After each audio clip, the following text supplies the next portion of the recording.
Patawag mo kami, no? Pinatawag ko kayo sa meeting yan dahil nga sa narinig ng balita, namatay ng ating tatay.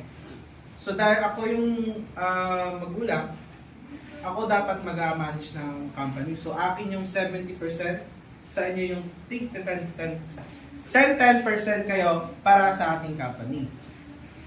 10%? Sigurado ka? 10%? Oo. Bakit may angal ba kayo? Ako naman nagpahirap dito nga. Eh, sino sa may operation? Ikaw yung sa operation, ikaw din yung nag-ano dyan. So, bilang din sa kami dyan na nagpapatakbo ng kumpanya, bakit 10% lang? Sa dami ng assets ng negosyo natin, ako yung may alam kasi ako yung nasa finance. Alam ko lahat ng perang lumalabas tsaka pumapasok dito. Meron akong alam dyan na malaki yung halaga na may iwan sa atin ni tatay.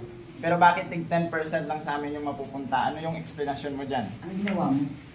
Ako nga ginawa ko naman lahat para sa ating tatay. So, ganyan nila ako. Ako nagpahirap para sa company na to. Hindi ko kayo nakita kung saan man kayo pumunta. Sino mo, kuya? Sandali. Ano nakalagay dito? Sino mo, kuya? 10% yung mapupunta sa iyo, kuya. Tapos, pa-5 lang sa amin ni Michelle. Tapos, yung majority na 80% mapupunta kay Louie. Wow! Sa amin? Bakit sa'yo? Bakit ang liit-liit lang nang makuha? Sigurado ka ito yung sinabi ni tatay? Sa akin talaga yan?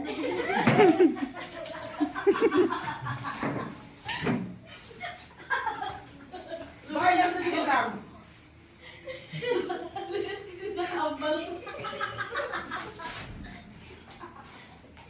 Sa ilang taon namin pinaghirapan yung negosyo, may alam ka ba kung ano yung nangyayari Tama dito? naman yan. Pwede naman siguro natin ito mapag-usapan, di ba?